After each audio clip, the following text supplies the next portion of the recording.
The production and release of this documentary focus on Dr. Alonzo's unique mathematical insights, custom-coded models, and critical analysis. As the winner of all 3 challenges for the Flat Earth side and a formally recognized contributor by Will Duffy, the founder of The Final Experiment, Dr. Alonzo has both a recognized role and established expertise in this subject. This work is inherently transformative, educational, and analytical, with a focus on Dr. Alonzo's contributions rather than on other participants. It took me over a year to come up with The Final Experiment. Every time I would come up with an idea, it would just never work. And then one day, I got it. But I should probably go back to the very beginning. I'm Will Duffy, and I pastor a small church in Colorado. The day was August 2nd, 2021. I was scrolling through Facebook, and a friend of mine, her name is Wendy, she posted something about flat Earth. And at first, I thought she must be joking, but there was no punchline. So I read the comments, and it seemed genuine. This was very peculiar to me. How could someone today, in the 21st century, think the Earth is flat? And so I did what most people would do, and I commented to figure out what was going on. And I quickly learned she was very serious in her position. Wow. And my first reaction was, well, this will be easy to prove her wrong. I'll just show her some proof that we live on a globe. She'll quickly change her mind, and we can go on our merry way. But that is not what happened at all. She was ready for my arguments. She had good, solid answers for the proofs I was giving her. To be brutally honest, she knew the globe arguments better than I did. Now, a lot of people at this point would just write Wendy off and move on and not deal with the new information presented to them. But that is not who I am. If you know me, you know I have to get to the bottom of things. I have to know the truth. One way or the other, whether I'm right or wrong, I have to know the truth. You can ask my wife. Certain things will even keep me up at night until I figure them out. So instead of ignoring Wendy, I decided I needed to look into this more. And she would send me information, articles, videos, things that I could digest that I had probably never heard of before. And I went deep into the flat Earth rabbit hole.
And then one day, I was watching an interview, and that is where I finally got the idea for the final experiment. It was David Weiss. He is best known as Flat Earth Dave. And here's what he said. One of the arguments that people give is on a flat Earth, you can't have a 24-hour sun, a midnight sun in Antarctica. And I totally agree. But there is no midnight sun in Antarctica. That's it. Antarctica and the 24-hour sun. But most importantly, Dave Weiss made me realize the single most important thing when it comes to the final experiment is that both sides agree. Both sides agree that if there is a 24-hour sun, we live on a globe with Antarctica as an island at the bottom of it. And both sides agree that if there's not a 24-hour sun, we live on a flat plane with Antarctica encircling the rest of the continents. This was the most important foundation for the final experiment. Agreement from both sides on what the results of the experiment would prove. And what I appreciate about Flat Earth Dave is that he, possibly more than anyone else, is willing to put his money where his mouth is. He has a public Bitcoin challenge where he will give you 3 Bitcoin if you can show him one proof we live on a globe. So this is how the final experiment came to be. This is the journey that I went on personally in my life that culminated with my idea for the final experiment. A lot of people are going to ask where things stand with me. I do believe we live on a globe, but I came up with the final experiment because I can't prove it. There are people who claim they've been to Antarctica and claim they've seen a 24-hour sun, but I've never done that myself. And there are others who claim they've been to Antarctica and claim the sun was not visible for 24 hours. Again, I've never done this for myself. The final experiment seeks to eliminate having to figure out who's telling the truth and decipher exactly what it was that people saw in the sky, and to figure out why their videos have edits and cuts in them. We remove all of that, and we simply perform the experiment together, side by side, with an agreement ahead of time that there either will be a 24-hour sun or there won't be, and what it means depending on which one we find while we're there. So let me first answer the one question everyone is going to ask. What if you don't get someone from each side to agree to go to Antarctica? That's a valid concern. And because we wanted the final experiment to be final, we considered this ahead of time. And we will be paying for one person from each side to go to Antarctica for the final experiment. However, it seemed the final experiment was set up to be a false dichotomy. Many scientists, such as Dr. Stephen Alonzo of the Flat Earth University, had already published predictions in academic textbooks stating the contrary. I predicted the 24-hour sun in Antarctica. Page 129 of the Flat Earth Science textbook, section 9.5, 24-hour sun in Antarctica. Let's do a reading from it. The Flat Earth model predicts that you need to go past 60 degrees south latitude to be able to verify whether or not there is a 24-hour sun in Antarctica. Coincidentally, this is exactly where the Antarctic Treaty is established. That's one of the reasons why it's been so hard for us to do that. But we can see the apparent orbit of the sun. This is one of the earlier iterations of the Firmament Trackers app when I was using it more for research. Now it's completely different. It's really advanced. But these are some of the more basic screenshots. But the data was still there. What it clearly says is that We see that at Union Glacier Camp this December 2024, the sun will always be above the horizon. That is right here. It wasn't until the challenges were announced that I realized I might have to do something. The days were going by and there's no submissions from the Flat Earth side. The math seemed to make sense for me. I knew the Flat Earth model, but who am I to represent Flat Earth? I'm just a random guy. I only maybe had like 100 subscribers back then. I can't do that. But if I don't, no one's going to.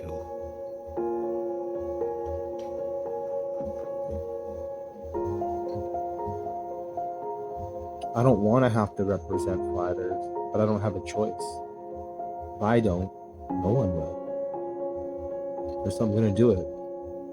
It doesn't matter what anyone says. I'm going to represent Flat Earth, and I'm going to win. In the prior months, Joseph Hanvey had also hypothesized that the flat Earth model requires a 24-hour sun in the south, and began constructing physical models that allowed light to pass through dome firmaments, refracting and creating the physical mechanism for what Dr. Alonzo had mathematically proven. This new field of research would later go on to be given the name dome refraction. And it is this dome refraction that allowed us to win the final experiment, proving the Earth to be flat. Austin Whitsitt had also been conducting scientific research into dome refraction. Have the portion that's lit up as the sun moves over top of it. Of course, it's dark where the light is not. Throughout the year, it moves closer and further away from the center.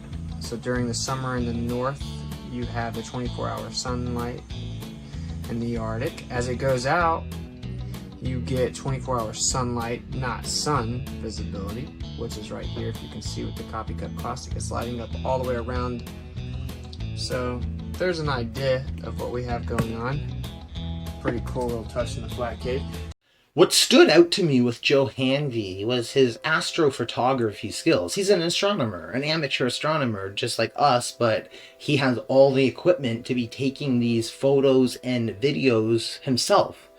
And it upset a lot of people in the Flat Earth community when he was posting nebulas, galaxies, stuff that a lot of us may have thought just doesn't exist. Myself, I apply the scientific method, and Joe Hanvey, very, very similar. He wants to get these observations himself and just come to his own conclusion. It doesn't really upset us if certain people don't. Like I don't think the same way as you. You don't think the same way as me. That's what life's about. If someone thinks Mars looks different than you think Mars looks like, and they both have different focal lengths, who cares? It still exists. It's still up there. So what I loved about Joe is that he was able to analyze this stuff and just tell you what he thought he was doing. He's not a scientist. None of us are professionals in labs with $1 million equipment. So with our basic level of skill set, we're able to do a lot. Now, Joe, he wanted to look into how could a 24-hour sun work in our Earth. It came really popular maybe 7 months ago when the topic was brought up. If there is a 24-hour sun, how is it going to work? It was something that most of us probably just never thought about before. In the back of our minds, we're all in the northern hemisphere. We just never really thought about it. Most of us didn't even know if it existed, how all the edited footage. Now, Joe, he was conducting many experiments. He's trying to build physical models. What caught my eye with Joe was the first time he got a light and shined it above a dome firmament. Just a glass plastic bowl. All I wanted to see was the refraction. Can light shine through a dome, and what happens when it does, the point A to point B? And I was fascinated. I understood that for a 24-hour sun to work in the flat Earth on a South Pole, we would have to invoke what's now called dome refraction. At the time, we didn't know it would be called this. We just saw a dome, you know, a parabolic dome, and refractions, light shining through there and changing angles up to 180 degrees, which is fascinating. So what the firmament is actually made of, we don't know. So a lot of people got upset at Joe. They were trying to hold him to this perfect standard of expecting a 100% quantified model. They want like a VSOP 87 compared to like the heliocentric standard from just a normal person like us. No, that's not what you're gonna get. What matters though is that Joe is showing us a physical mechanism that makes this possible. It opens up a whole new field now for what I really had no clue about.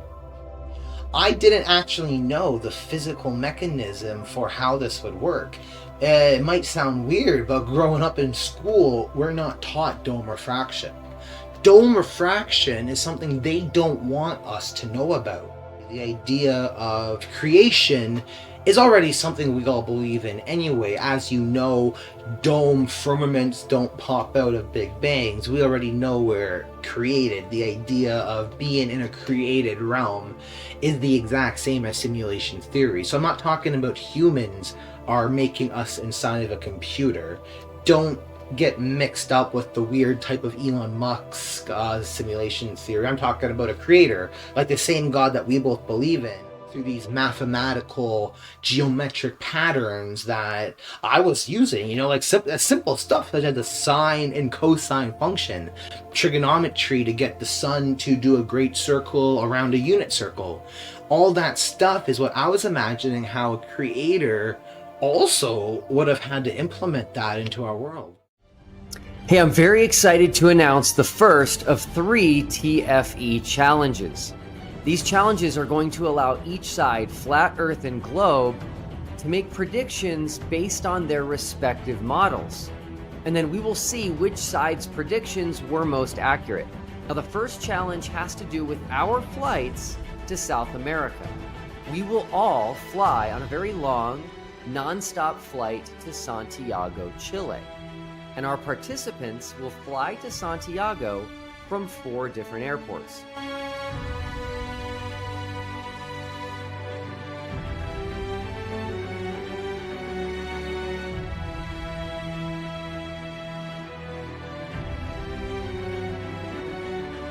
So for this challenge, you need to submit your predictions concerning the sun in Punta Arenas, Chile. Now, these should include sun angles at sunrise and sunset, and also sunrise and sunset times.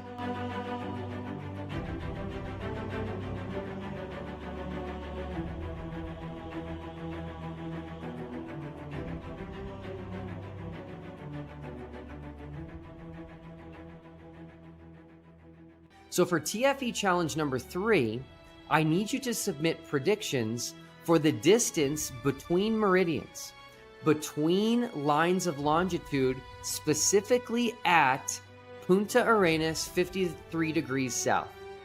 And once again, please show your math or your method.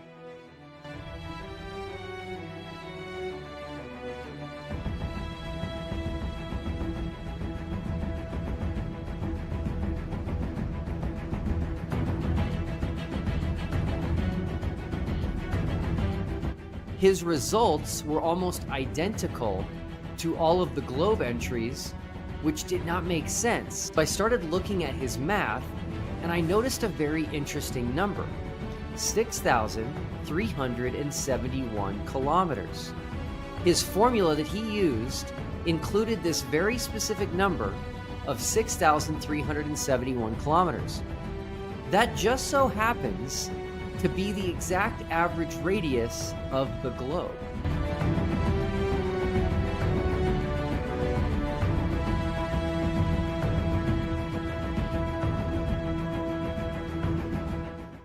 Well, thanks for meeting with me. I'm Stephen Alonzo, the president of the Flat Earth University, and welcome to the Belize campus. I moved to Belize 5 years ago after getting tired of the corporate life. My background is in software development, enterprise development on the back end. So I just got tired of driving an hour to work, an hour home, and really just felt unfulfilled. If you ever done college or university in your first year, how you would go to a big lecture hall and then you'd go back and everything's online. Your assignments are online, your quizzes are online. Moodle was what I did my first year of university. And that's kind of the experience that I'm trying to give everyone with the Flat Earth University. It's really powerful platform, and you can actually take quizzes, you're going to be graded on it, you have to pass. Our heroes arrived in Santiago, Chile, and began making their way to Puntas Arenas.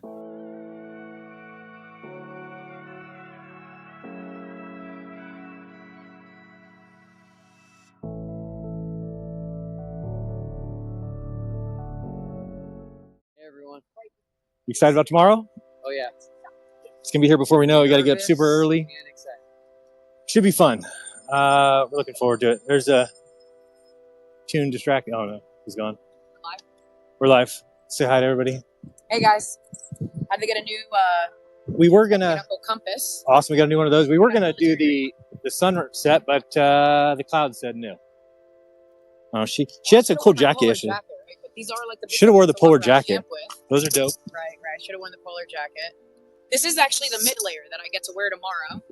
Yeah, because we have. It kind of sucks. We have to have everything is already packed. And then Sorry, go on. underneath, we got fleece lines. Base layer. Base layer.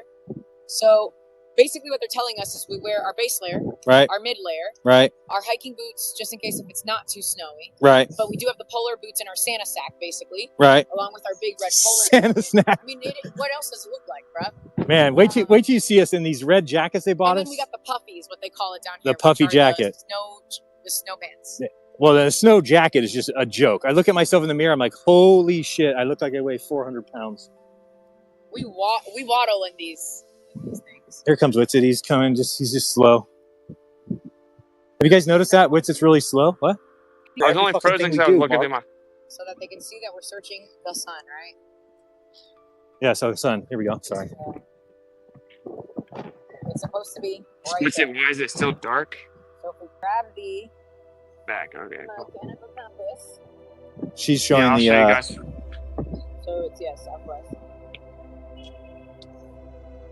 Supposedly, but it's behind the clouds. Okay, and then fast forward to. Oh, we're getting our. Show us on camera. That was nice. We were getting Alright, you a wanna fast forward? top-down view. You. Okay, so if we fast forward, sun. It's this yellow liner. It's gonna get dark Gotcha. all over here. There it goes. Right, I have to move it or else it won't like. Got you. Yeah. Why does the So wind always rise- start blowing at night? Like, are you? So cold. I didn't wear gloves today like an idiot. All right, so now we're at 5 something a.m. and it's supposed to. So if we do pause, Where is that? What direction is that though? so that would. That be, looks northwest to me. Yeah. Yeah. I think I'm gonna go up to the room and get my other stuff. You want me to grab your gloves? If you see them on the bed, can you grab them? They're just the liner gloves. Yeah, so we're looking at northeast actually. All right, this is the east. Northeast. I'm gonna be on camera and it's screen. Sorry, northeast. But that's not right. Hold on a second. That's not right. Well, right, but we are just using an app, so like we could also say that the app is wrong or whatever. But Well, the app shouldn't be wrong, but it says northeast. Where does it say it Here, rises? Let's do it again. Let's do it again.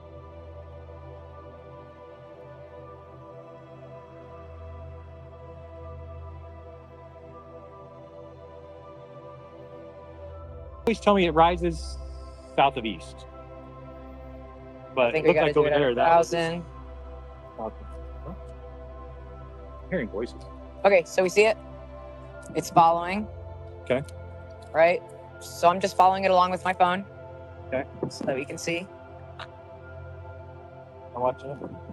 Okay. And then now we got the orientation. We're correct. Okay. So it's right there. So if we're saying that, right?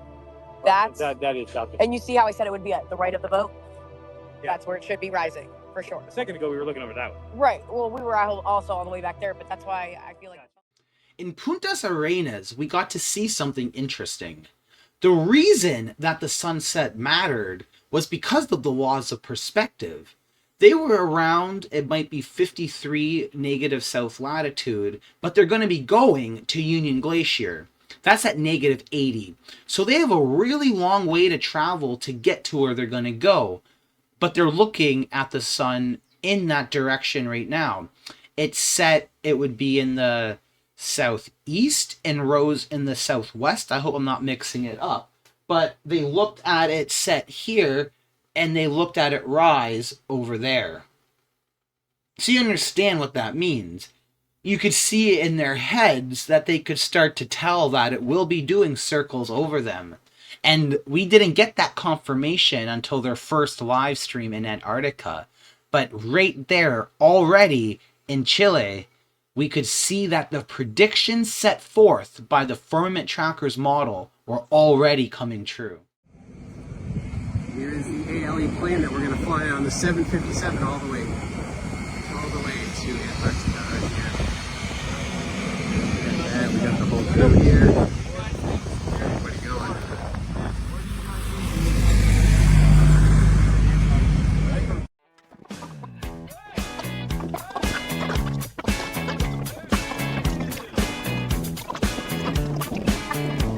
The sun is shining, he's alone, raging into his iPhone, screaming at the top of his lungs as a 24-hour sun. Oh, how we laughed in this flat land at such a comical sight. To see the tune, the globe head goose spewing out his shite. Shouting! Where's the guns, Nathan? You promised that I'd see. I'm all alone here raging.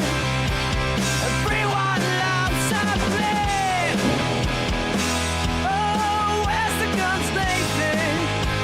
In this Antarctica abyss. Not come all this distance just to use it. When you're operating to an ice runway, are there other considerations beside time? The ice wind's blowing, here he goes, pacing like a lunatic. Upside down on a spinning globe, but the best is yet to come. Oh, how we laughed in this flat land, that's such a comical sight. To see me tune the globe head goon spewing out his shots, swinging. Where's the guns, Nathan? You promised that I'd see. I'm all alone here raging. Everyone laughs at me. Oh, where's the guns? Can you see us? Give me a 5x on the sound, a 5x on a you do behind us here. Oh, hi. Oh, let's turn this way. Orientation is locked. Why? It's making me do it this way. Oh, so that means the thumbnail probably sucked. Hopefully I can see chat.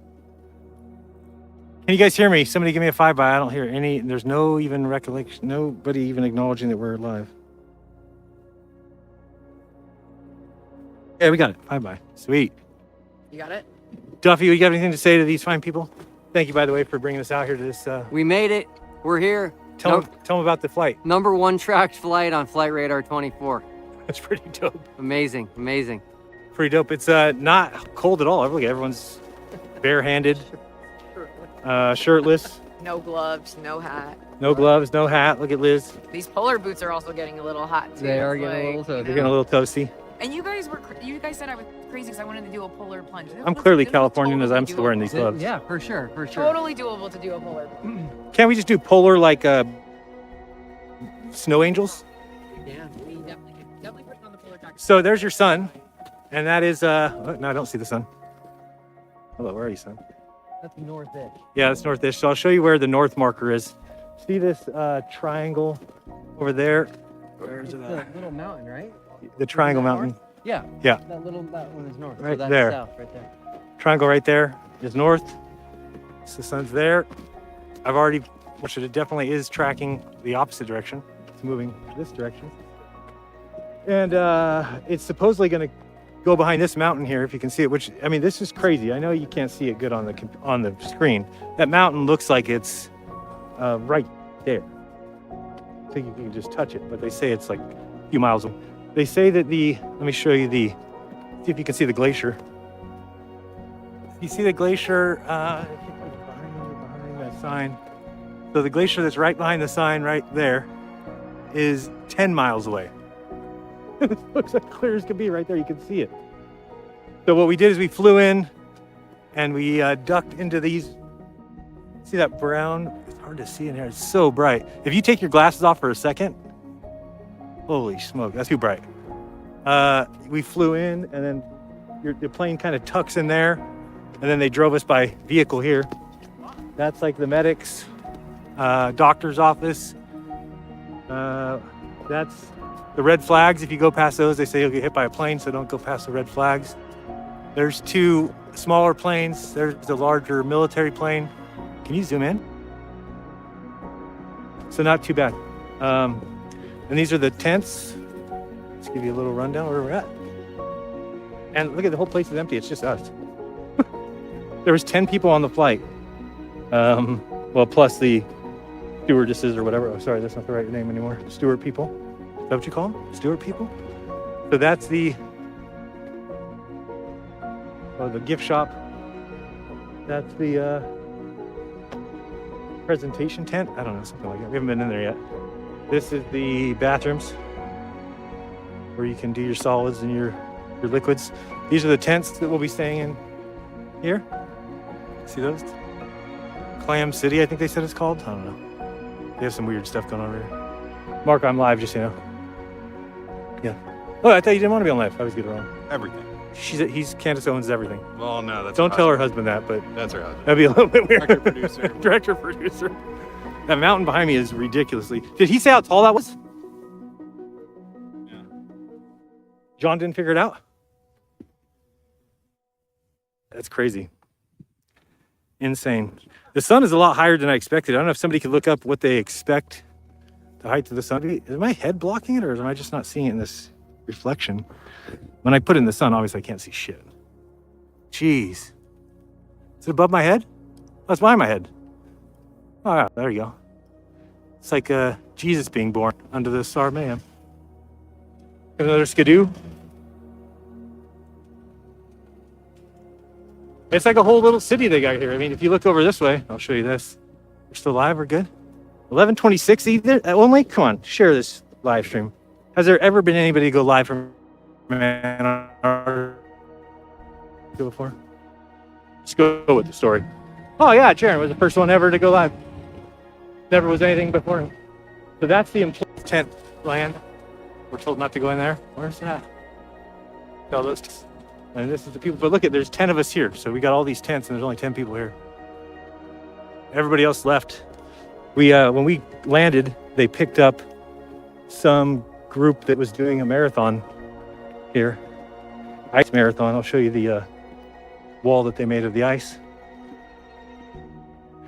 But everybody we asked so far, we asked these employees, were like, so what time's the sunset? They're like, what? What time's the sunset? They're like, the sun just goes around, bro. The sun just circles you. We're like, yeah, but what time does it set over there? They're like, no, it doesn't do that. So, and they want to have a meeting with us to talk to us about it, because they can't believe that anybody would ever believe that the sun sets. Here's your Antarctic ice. Can you read that? So it says Antarctic ice. Oh wait, can I flip this camera? Sweet. That's even better. So there we go. Antarctic ice marathon. We're going to do something though, as soon as we get permission, which maybe we won't even need permission. We're going to say Antarctic ice. We're going to turn that M upside down, keep the A, turn that into an L, move that T over, turn it upside down, move it into an L, and throw the rest of the ice away. So it says Antarctic Ice Wall 2024. We'll be doing that as soon as they tell us we can. Here's the Union Glacier sign.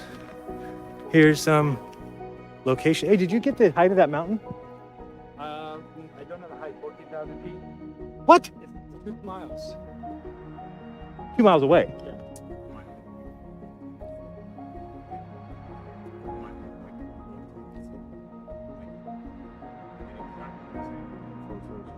how come they can track the drone valley within this distance. Yeah, believe me, we know exactly where we're at.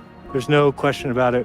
We've tracked it on several different compasses. We left Punta Arenas 4.5 hours later. We flew south the entire time. A little bit southeast. 4,000? That's 4,000 feet. We're at 2,000 feet. So we landed, like I said, so we flew in. If you can see that Black Mountain, get a little better view. Still can't see it. That Black Mountain there. So you fly in between those mountains, and then they took us in a car or a little, whatever it's called, like a little tractor. And we came down this way, and yeah, then they gave us a walkthrough of what goes on here, where we're not allowed to go, which is basically stay away from anything red. Seems legit so far. I mean, the red is where planes land, so you probably don't want to go there. But we're allowed to go anywhere over that way, where we can play volleyball, I guess. You can't believe it, there's a volleyball net over there. Sounds like it's real good for your hands. Oh, excuse me. Those are the showers there. The blue boxes at the end there. And that's pretty much all that's here. Pretty much it. I guess they have some bikes. We're supposed to, there's some 10, where's the bike path? I saw it when we were coming in, but. Yeah, they got like a 10K loop for bikes that, Bikes have those really thick. yeah, it's like they're super thick black tire bikes. Probably what you want when you're in the light. Yeah, I think so. So the only a full day, or for 5 full days, I wanted to do a time lapse of all 5 days, if that was possible. But nope, I sent you the link. Yeah, no, not like that.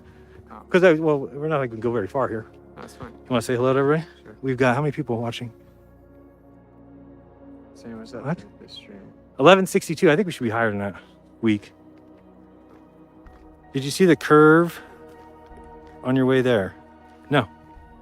You can actually go to t.me/Gerants, Jerants, and you'll see pictures of what we saw when we flew in. It was just ice. What do you call those? Ice flows in the ocean. And the horizon just rises up to your eye. Would you turn your phone to video and landscape mode, please? No, it won't let me. I wish. If I turn it this way, it says orientation is locked. Rotate device back. Yeah, I don't know what happened. First live stream in Antarctica was special for several reasons. To even have the ability to stream live in 1080p from Antarctica is insane. That is such an accomplishment, and I was shocked when I first saw it. Secondly, we got to see that the sun was indeed right up above them, and we could see that it matches, I think it was west.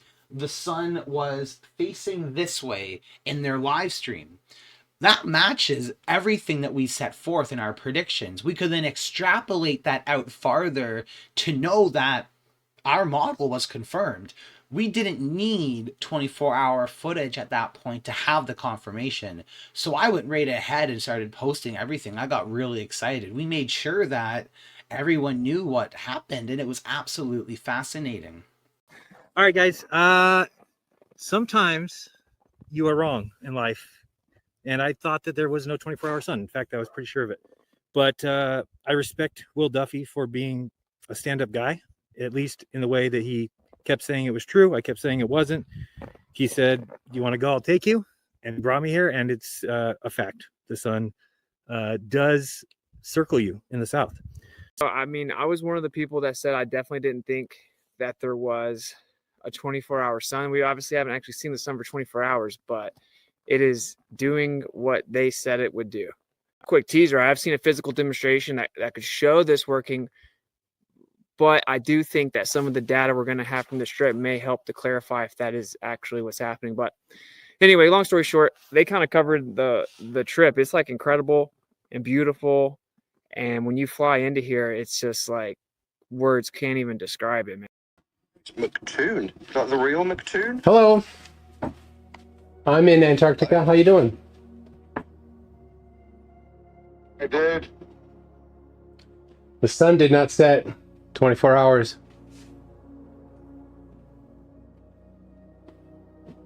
What are you guys up to? 24 hours now. Yep. Did not set. 24 hours. It did not set for 24 hours. So you've been up for 24 hours straight? Wow. I have. You said I would get turned away at gunpoint, Nathan. Nathan, you said I would get turned away at gunpoint. I did not. I did not get turned away at gunpoint. You lied, Nathan. You absolutely do. I have screenshots of you from Facebook where you lied and said that I would get turned away at gunpoint. Nathan, you lied. You lied, Nathan. Nathan, you are changing the topic, Nathan. I am walking around outside in Antarctica right now. I've got 10 people here with me. I'm looking at the mountains. I'm looking at Mount Rossman right now. South of me, where the sun went overnight last night. Listen to me, Nathan. You said the sun set. You said that if people tried to go to Antarctica, they would get turned away at gunpoint. I proved that you lied, Nathan. All of your gullible idiot followers should be realizing right now that you are an idiot or you are a liar. You said you would get turned away at gunpoint. I did not get turned away at gunpoint. You lied, Nathan. I will perpetually call you a liar because I proved it, Nathan. I'm standing here in Antarctica looking at Mount Rossman. I'm walking around between the 10 cameras we have running. These 10 cameras are recording me. These cameras are recording me humiliating you, Nathan. You are humiliated. You cannot address the topic. You are constantly deflecting from the topic. You are constantly over-talking me with your life partner, the mute button. You disgusting piece of garbage. You are nothing but a lying scum. I'm walking in and amongst these cameras that are recording me, showing that you are a liar, Nathan. You are a filthy, lying scum. Your fans, your followers are idiots if they don't immediately leave you, if they don't immediately demand that you stop lying. You stop now, Nathan. You are an absolute liar. Your entire life is dedicated to a lie. You are a useless human being. You do not belong here on the internet. You do not belong. Get off the internet. Stop putting your lies out there. You're running from the topic, Nathan. All of these cameras are recording me. Here, I'm standing here next to Jaren's camera. It's watching me tell you that you're lying.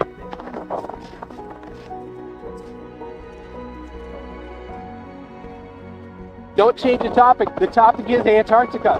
The topic is Antarctica. The topic is Antarctica.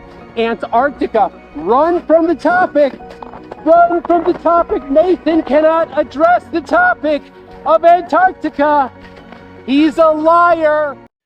So aside from that just being funny on its own, it actually shows us something really important. That was recorded live as well in high def from other cameras. And it was done on Nathan's Discord live stream. So for that to have been pre-recorded ahead of time would have meant that Nathan Oakley would have to have been in on this all as well. So it really makes more and more and more evidence that beyond a reasonable doubt is hard to confront. We can be pretty sure that this was now done live. We know that this was not recorded ahead of time. And that was really good to know. We know now that wherever they are, they're all really there right now in real time. Dave McKeegan's footage was what sealed the deal on everything. That was the 24-hour time lapse showing what the sun was doing. Everything to the details that the flat earth model predicted. From the lowest angle of elevation when the sun was here, it's around 13-14 degrees in elevation, to about, I think it was 28, maybe 32 from the top of my head when it was facing north. And we got to see how it went up and down and exactly what the flat earth model predicted. Dave McKeegan's footage is a testament to the accuracy of the Firmament Tracker's flat earth model. Now that all of Stephen Alonzo's predictions came true and all of his flat earth science validated, It was time to publicly address the community, who was anticipating his public live stream to make sure that all of the senior flat Earth researchers and decision makers were on the same page moving forward in 2025 with the flat Earth science of dome refraction.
Winner is a Stephen Alonzo. Stephen Alonzo. Now, what's fascinating about this is that his numbers also were very, very close to the globe. We have well over 100 terabytes of information already. Obviously, a lot of that is high definition video and pictures, but we brought hard drives on top of hard drives on top of hard drives just to make sure we could collect all of the data that we were going to be obtaining as part of the final experiment. David Henry. Now, David Henry told me that he used stellarium to get his answer, which again is completely fine. You can use stellarium. But I responded to him and let him know that stellarium is a globe app. And so I was curious why he was making a submission that completely and perfectly matched the globe if he was a flat earther.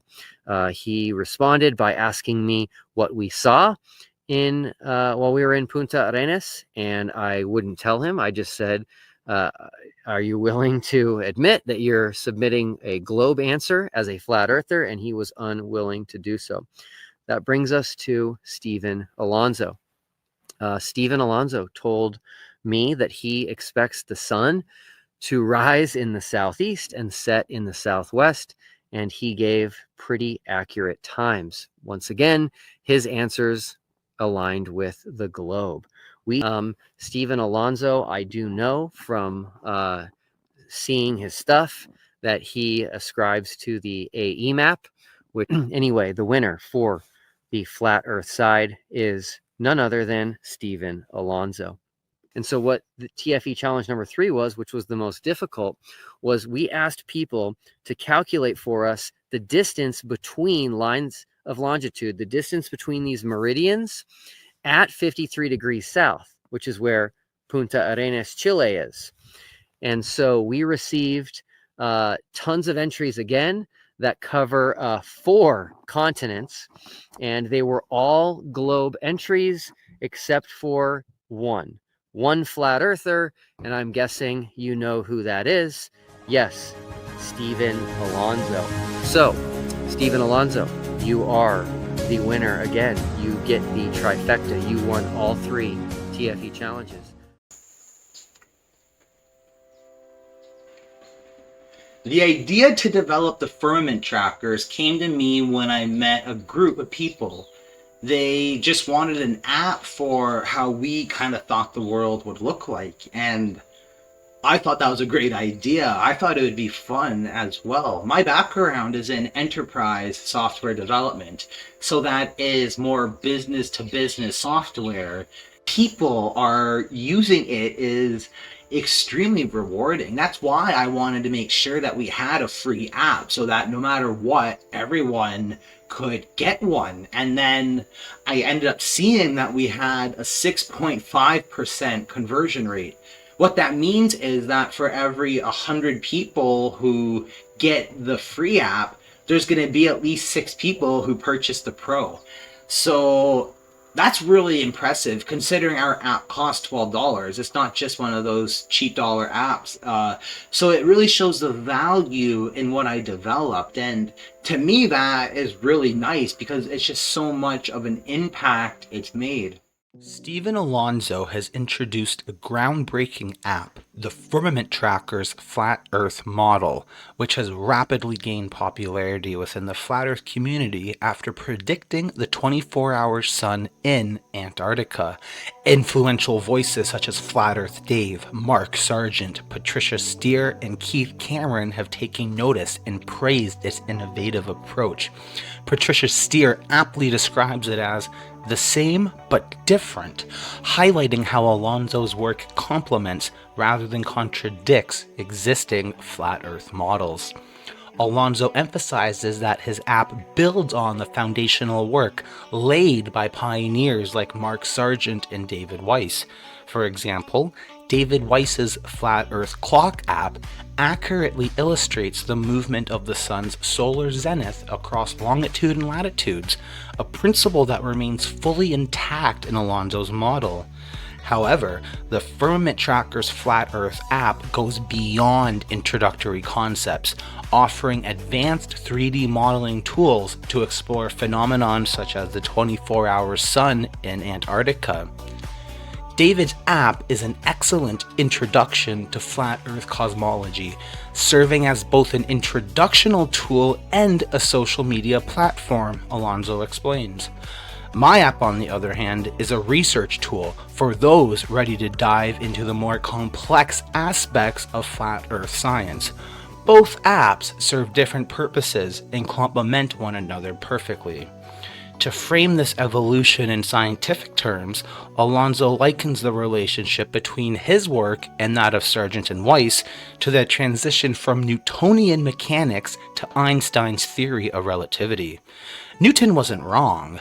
His work laid the foundation for everything Einstein later developed, Alonzo explains.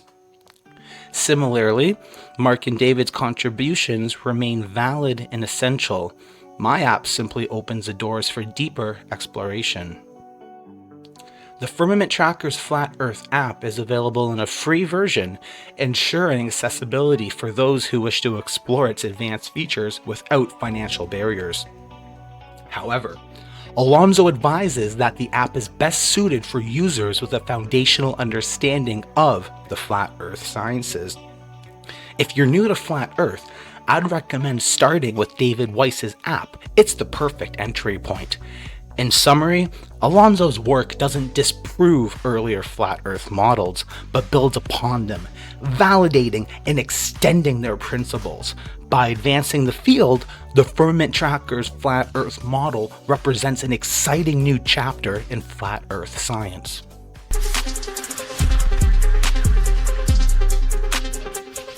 Flat Earth community has long had models that explain a 24-hour sun in Antarctica, including Lady Blunt and Albert Smith's model in their 19th century book, Zetetic Astronomy. More recently, Joseph Henvey has also done excellent work constructing a demonstration using lights projected off a dome firmament, showing exactly how an Antarctic 24-hour sun works on flat Earth. Using a two-way mirror to demonstrate a superfluid ceiling inside a dome over a flat Earth map, a flashlight is shined down to represent the sun moving over and around the Earth. As the sun circles its way from the Tropic of Cancer to the equator and outwards beyond, there is only one spotlight appearing in the sky. But as the flashlight widens its circuit outwards towards the Tropic of Capricorn, suddenly a second apparent projected sun appears and begins circling the opposite direction over and around Antarctica. Not only this, but since the projection is only apparent, it is based on the position of the observer. So as the camera moves 360 degrees around the outer circumference of the model, the 24-hour sun still circles overhead regardless of where in Antarctica the observer is located. Since we cannot see the entire expanse of the planetarium sky above us, our eyes create an apparent sky dome, as shown here. each person has their own unique sky dome perspective based on where and when they are observing from. We know this to be true from the fact that 3 people in 3 different locations will observe the same sun appearing differently. One will see the sun rising, another will see the sun setting, and another between them will see the sun at its apex overhead, proving that everyone sees their own personal perspective of the sun's current location, and not its actual location. This is also why all the stars in the celestial sphere move the same direction around us east to west, but depending on where the observer is located and what direction they're facing, a second circle of stars will appear moving around the other way. We can see Polaris, Ursa Major and Minor, and other northern constellations from every point north of the equator simultaneously, but conversely cannot see the so-called South Pole star, Sigma Octantis, the Southern Cross, or other outer constellations simultaneously from every point south of the equator, because they all sweep over a great southern arc from their rise in the evening to their setting in the morning. All of this just goes to show that regardless of what the sun, moon, and stars look like or what they're doing over our heads, has no bearing on what the Earth looks like or what it's doing under our feet. Stephen then met with the senior flat Earth researchers to announce the findings and making sure we are all on the same page with the flat Earth science of dome refraction. Catch you back. See ya. Yeah, so that was wonderful. I agree with almost everything Dave says, except I believe it was actually true. I believe what they ended up seeing was exactly what the flat Earth model we would expect to see, just based on how perspective works for those of us in the Northern Hemisphere. We know what I call the law of perspective, and we can extrapolate that out to the southern locations. And a lot of people, such as myself, when I did the math, I figured that we're going to definitely be seeing a 24-hour sun. I didn't know how, but I was able to model out visually the point A from point B to light. And I put the sun on a dome because I believed refraction allows us to experience that. And this was before I even met Joe and knew Joe well, but Joe ended up creating a physical mechanism for what I would say I mathematically proved. And also what Dave was saying before too, the models all complement each other. Dave's app is not wrong, and I'm going to go into that later. If it was wrong, we'd be having a really awkward conversation. But so far, everything that everyone's been saying lines up. I know that what Dave is saying is true because it matches my app, and likewise, that's how we come to a cohesive model. So I'm going to share my screen. Let me know if you can't hear the audio, but Eric Dubé is even behind Joe's model now. So it's really, really nice to see that all the senior leaders in Flat Earth are behind moving forward with Flat Earth science. We don't need to deny the 24-hour sun. We don't need to deny that they're in a studio. And I think a lot of people are just out of fear because for a lot of our worldviews, we've always believed that it's not possible to go to Antarctica and there's no 24-hour sun because we just never been there to get the proper footage. So if you're going to deny it out of fear that it disproves flat Earth, please don't. But if you genuinely believe it was faked in a green screen and those are your reasons for denouncing it, then absolutely. I can only tell you how to think. I never want to tell someone what to think. Despite the overwhelming evidence, many people claimed their trip was fake. Some said the shadows were wrong. Some said the background was wrong. However, we see footage from 3 years ago at the same place and same time. This is from December 4th, 2021, during the total solar eclipse. This group had nothing to do with the final experiment. Everything in this footage matches up with the new 2024 footage from the final experiment. There are even 2 different 360-degree 4K resolution videos shot from different people. This is amazing data to have as it allows to use to analyze everything in detail to confirm the validity of the final experiment's footage.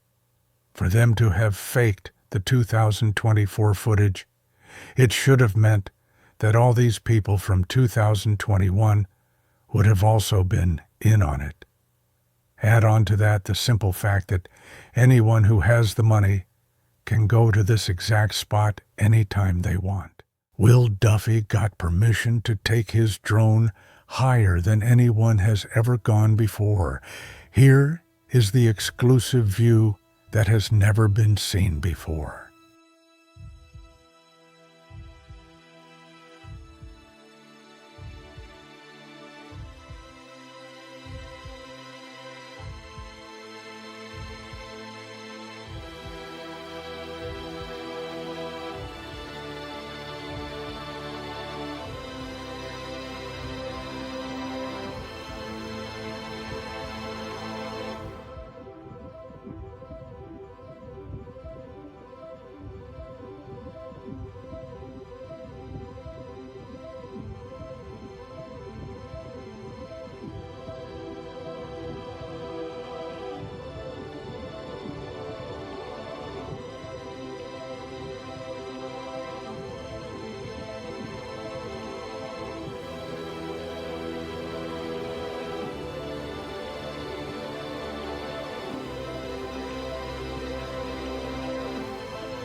MC Toon provided us with a 24-hour sundial time-lapse.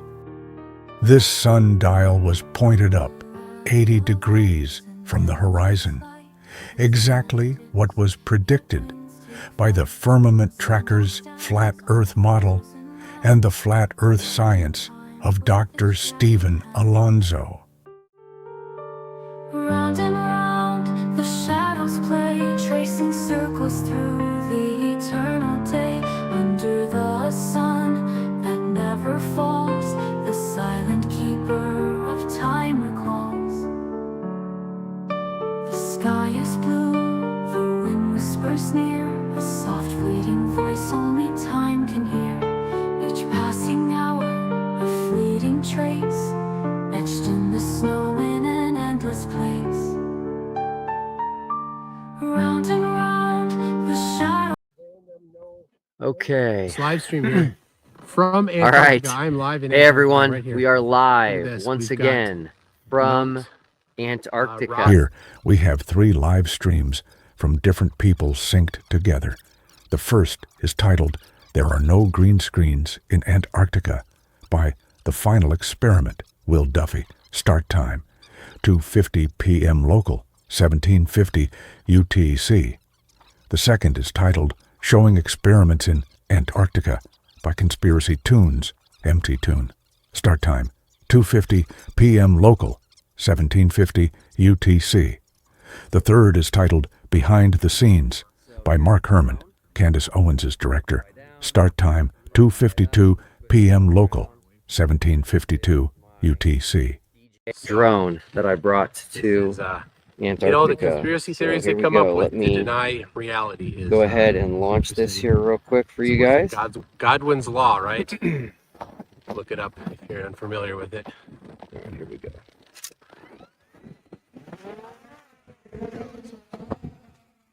Mine's drone. We'll go through backwards through wherever green screen would have to be.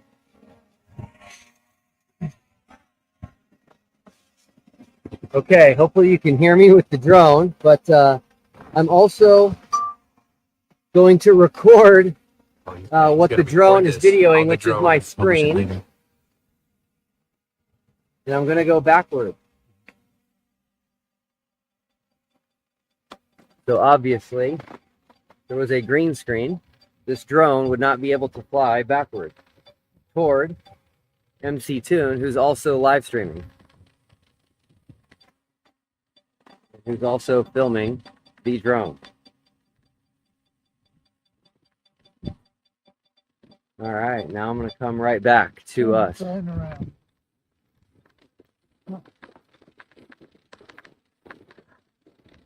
All right. Yeah. Mount Rossman in the background as it flies by. If you haven't noticed, the flat earth community cannot make up their mind as to what to do with our trip to Antarctica, and most importantly, the 24-hour sun. Was it a green screen? Were we in a studio? Did we film this in the Arctic last June? Did we fake a sun? Were we in a giant sphere of LED screens? The latest theory I heard from the flat earth community is Vapegate. This one is hilarious. People think they caught Austin Whitsitt vaping on Dave McKeegan's 24-hour time lapse, and they think Austin did this because no one could see his breath in the cold. I just love all these wild theories. Hey, everybody. I just want to talk about the video that everyone's freaking out that Will Duffy made, showing signs of using a green screen. Everyone's saying they're not in Antarctica. They're clearly in Antarctica, and it's clearly just an issue. Will Duffy is using his same phone or computer that he uses for his live streams, and that he has it set with the green screen filter on. Right now, I have mine set with the green screen, but look, I don't have my green screen on. There it is. So he has something green on his body, and when he moves around, that's all that's happening. He had on his collar, They had it in the other room. This is a green shirt. You can't see that it's green because the green screen picks it up, right? So that's it. That's all that's going on. Anyone that's made a video with that on there, take it down, redo it, say something else, be intelligent, all right? That's all I got to say. Lots of people were denying it, and our worldview for so many years, even something as simple as going to Antarctica, was something we just thought was not possible. Not only that, in many flat earth models that people have been held to for so long, the 24-hour sun just doesn't exist. So we saw that other people started trying to deny that this happened. They couldn't rationalize why, and they're taking a look at a whole bunch of silly stuff, such as the chroma key feature in one of the live streams they did. So when we saw Dave come out and tell everyone that, no, this is perfectly legit, they're definitely in Antarctica, it really helped show that Dave was going to be on the right path moving forward. He realizes that it's okay to sometimes be wrong in life and that we move forward with the progression of science. Science requires that we form a hypothesis, we take a guess. Dave took a guess, thought there was no 24-hour sun, realizes there is, and that's fine. The problem was other people who couldn't accept that. They didn't want to admit they could be wrong. They might have even thought it debunked flat earth. At this time, not everyone was familiar with me and Joe's work. They didn't necessarily know what dome refraction was. Some people didn't even know that we predicted this. Dave McKeegan then released almost 26 hours of full 360 degrees.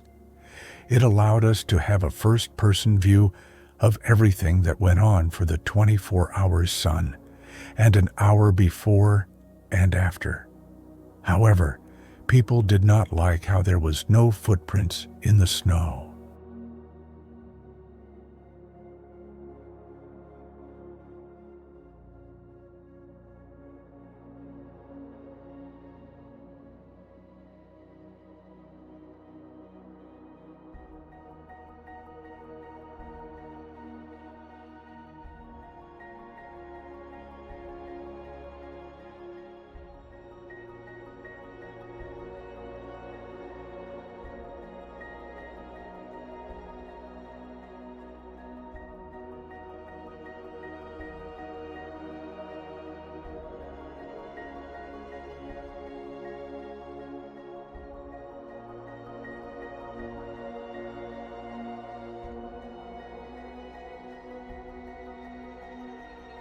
However, shortly after, on December 23rd, we see a flight from Cape Town in South Africa to Wolf's Fang Runway in Antarctica.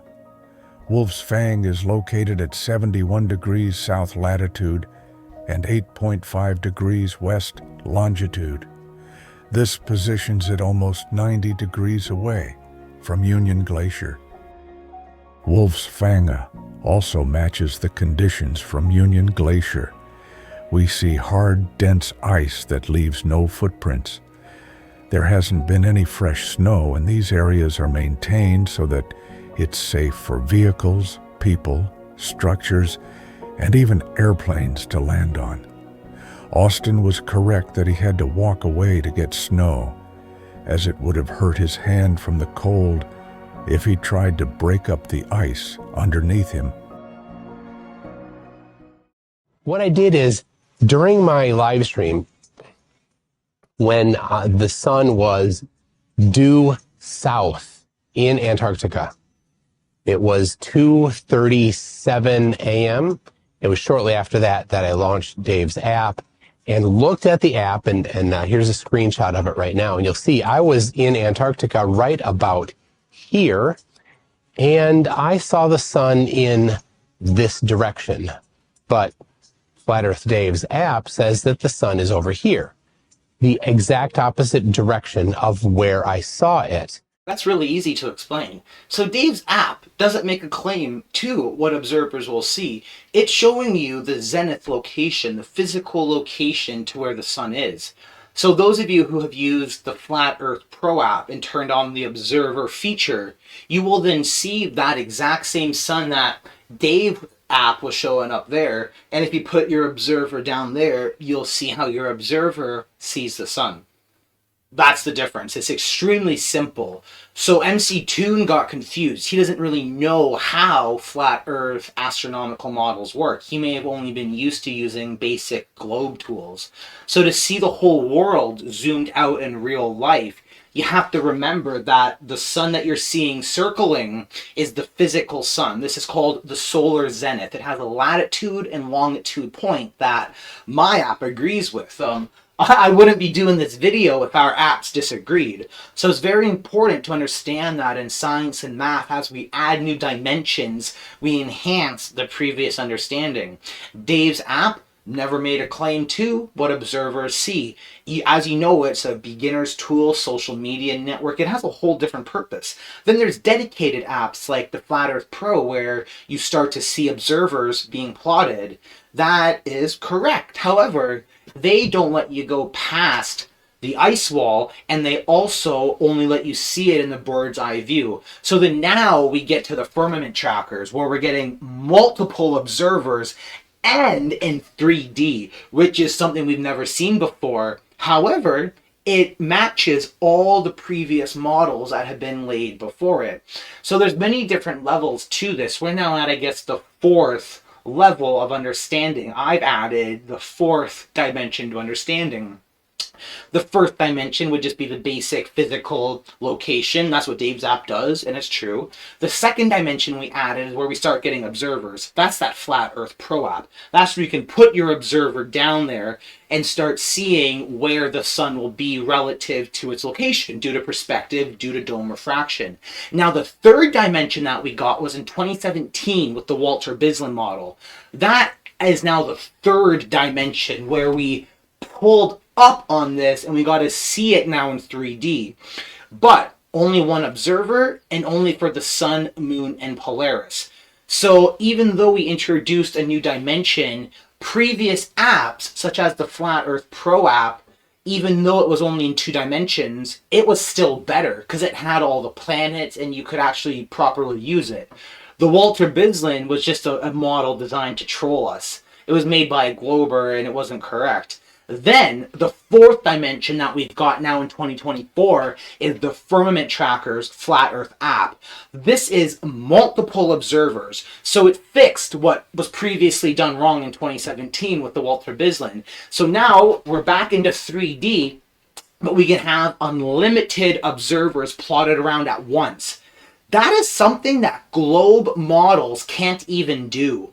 As you know, if you use Stellarium, there's just one observer. Sky Safari, just one observer. So if you take the real life flat Earth and try to wrap it around a ball, you'll never be able to do what we did with the Firmament Trackers app.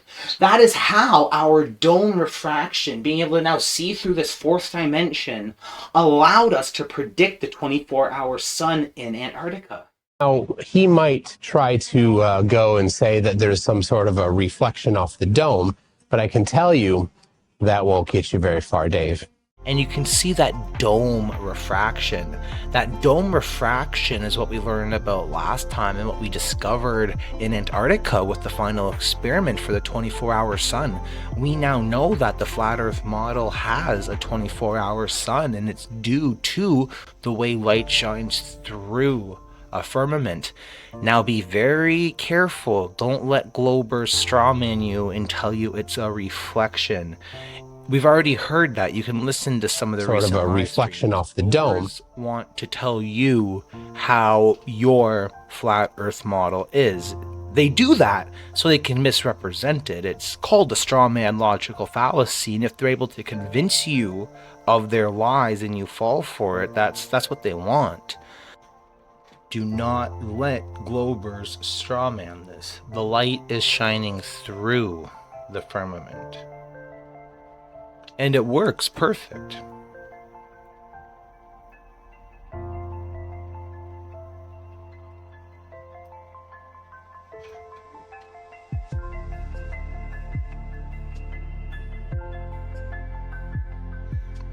And it's really cool as we see how the closer you get to the equator, you almost align yourselves perfectly with Earth's torus field.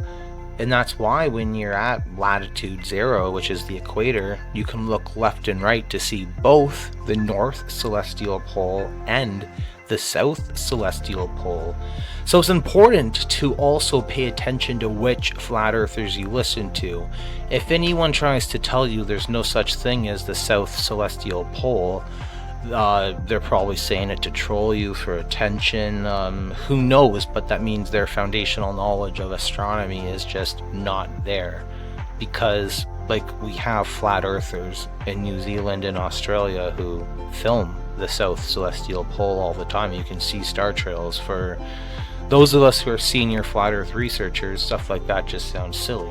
And you can test it out yourself. The way perspective works is one of the ways that a lot of us knew there would have to be a 24-hour sun in Antarctica, because you can see as how you approach the 60-degree south parallel restricted zone, as you get into the area where you need a permit, your perspective starts to rise, and you can see how the sun, due to the dome's refraction, would be in your field of vision. Just mathematically, without even having these visual models to look at, you can just tell that logically that makes sense. The concept of an apparent sun traces back to observer-centric astronomy. Even in globe apps such as Stellarium, the apparent sun is well known and not hidden. It refers to the position and movement of the sun as it appears to an observer on Earth. It counts for atmospheric refraction, for example. The apparent sun is not the same as the physical sun. A very, very good example is if we increase the time, most of you know the sun's not actually setting into the ground. It's just disappearing because of perspective. That is the difference between the actual sun and the apparent sun. So if this concept confuses you, start with Stellarium. And don't forget, there's a whole bunch of features here that you can play around with, such as the equatorial grid. So if the concept of mini domes confuse you, see it first in your own model. It's important to learn the globe model so that you understand these concepts.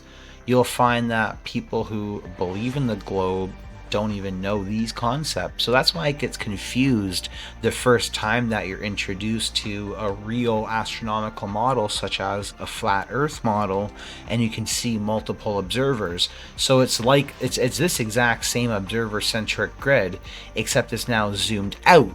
But Stellarium and globe apps don't let you do that. All I'm trying to show you is that the apparent sun and these little domes are something that exist in both flat Earth and globe apps. As a matter of fact, every astronomical system would have to account for this. It's how perspective works. Leading up to the trip, where the constant promotion of that trip was, well, this can only happen on a globe, and we're going to go prove the flat Earth wrong. But here you are, a proponent of flat Earth for many years, also a biblical believer, which I could be wrong, but I believe the majority understanding from a flat Earth perspective, the majority of people that believe in a flat Earth also believe in a firmament, enclosing the flat Earth.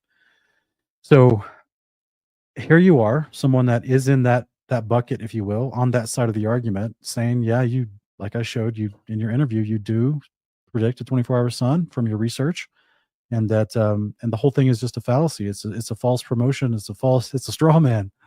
Yep. And so now I really pray that, you know, people will be armed with this knowledge now, right? So when they go out and they see, you know, the victory lap tour, you already got people making fun of the final experiment from the sense of like, oh, flat Earth's been disproven. You're like, wait a minute, this experiment didn't suddenly find curvature, and it didn't suddenly rewrite the Bible. So we got two big issues there, right, with what they're claiming. So they're propping this up as if it's an actual settlement to the actual discussion, but it's not in any regard. And the whole thing was promoted with the false dichotomy, because here you are as a firmament believing flat earther saying, yeah, you will see a 24-hour sun, and Yeah, the Truth and Truth and Freedom Conference. Yeah, And I've had conversations with Wes. So Yeah. I've talked many times on Facebook. He's a good dude. yeah, for sure. And because of that, though, like, we've had 3 months since you interviewed with Will about the final experiment leading up to the trip, where the constant promotion of that trip was, well, this can only happen on a globe, and we're going to go prove the flat Earth wrong. But here you are, proponent of flat Earth for many years, also a biblical believer, which I could be wrong, but I believe the majority understanding from a flat Earth perspective, the majority of people that believe in a flat Earth also believe in a firmament and enclosing the flat Earth. So here you are, someone that is in that bucket, if you will, on that side of the argument, saying, yeah, you, like I showed you in your interview, you do predict a 24-hour sun from your research, and that and the whole thing is just a fallacy. It's a false promotion. It's a straw man. Yeah. And so now I really pray that people will be armed with this knowledge now, right? So when they go out and they see, the victory lap tour, you already got people making fun of the final experiment from the sense of like, oh, flat Earth's been disproven. You're like, wait a minute, this experiment didn't suddenly find curvature, and it didn't suddenly rewrite the Bible. So we got two big issues there, right, with what they're claiming. So they're propping this up as if it's an actual settlement to the actual discussion, but it's not in any regard. And the whole thing was promoted with a false dichotomy, because here you are as a firmament believing flat earther saying, yeah, you will see a 24-hour sun, and I can actually model it for you. So I just think that is something that I want people to walk away with as well today, is that what you may see in the coming months is nothing but propaganda, nothing but a false framing. And we need to pray for these gentlemen, because this is not honesty. That this needs to be addressed, and hopefully people can remember that the longest standing argument that the flat Earth biblical cosmologists have had is that they can objectively measure time and time again that there's no curvature. As the final experiment concludes, I think it's important that we take time to remember why we believe in flat Earth. Was it ever really because our favorite influencer told us so? Or was it just that we liked them as friends? We want to watch their content because we like them as people. Their personal beliefs can come and shift and go, but that shouldn't change our beliefs. For us in the flat Earth community, it's the science and math that lets us know our truth. The final experiment has shown us that dome refraction allows for a 24-hour sun, and it set up flat Earth in a beautiful spot to progress forward for 2025. We now have the Firmament Trackers model, which shows us this 24-hour sun, and we need to help Jaron and Austin make sure that they know they still have our support. Austin and Jaron are always welcome back into the flat Earth community, and it may take some time. They experienced a lot of hate from us and ridicule, and some people are still thinking it's in a stage, in a green screen. So we really got to welcome them back, embrace the progression of science. Now that we know the flat Earth model requires and supports a 24-hour sun, why do we need to deny that? It makes no sense. It's important that we also ourselves independently analyze all the evidence given. Go and look at the 2021 footage where you can rotate yourself 360 degrees and see the shadows that a group 3 years ago had compared to the shadows that right now we're seeing in 2024. I believe it matches up, but I can never tell you what to think. I can only tell you how to think. And that's what's so powerful about this community and the flat Earth sciences. We all once used to believe in the globe, myself as well. And as we learn more about how the world works and we're taught how to think, no one just tells you the Earth is flat and you believe them. It takes years of research. Myself, I'm on my 5th year now of doing serious flat Earth research. And for many of you as well, you know that it takes years to progress your knowledge up. Once you get to the point that everything makes sense and you're confident enough in it, that's hard to change. I think that Austin will come back. He has already experimented with dome refraction in the past, and to come back now and embrace that, a lot of them aren't ready to accept that the possibility of a 24-hour sun is even real. A lot of them are going to be insisting that we stick to the earlier models, and that's fine. Ultimately, what brings us together is the fact that we know the Earth is flat. Whether you believe in the plasma moon theory, the stereographic model, concave, well, maybe concave, I may want to talk to you about that. But in general, it's our disagreement with the heliocentric globe and our willingness to want to learn more. We want to learn how an eclipse would work on flat Earth. That doesn't mean we believe the Earth is flat. It means we have the ability to want to learn something. How does this work? Does it make sense? And that will never change. And if the plan is stupid, then the signatories are going to say, that looks pretty dumb. How about you don't do that? Right? You need to be an adult about this. And Austin, not an adult, it's like, well, why can't you just go? Yeah, just go. Make sure you get an insurance policy so that somebody can come in and haul your dead corpse out of there, right? In a day or two when you die. Because that's what's going to happen if you're going in there like that. So it was, I have to say, it was glorious to see Whitsitt get absolutely trashed by Kati. You gotta understand. I think Jaron is in a little bit of an emotional state. Probably not completely. Probably not completely 100% emotionally stable right now. But would he ever be able to understand the science of dome refraction? He needed our help more than ever now. The sky matches the sphere. That the sky can only be explained on a sphere. Am I ready to say that I'm living on that sphere? Well, I'm going to keep it open for a little while to see if anybody has any better ideas, but I wouldn't be surprised if that is the end result, to be honest.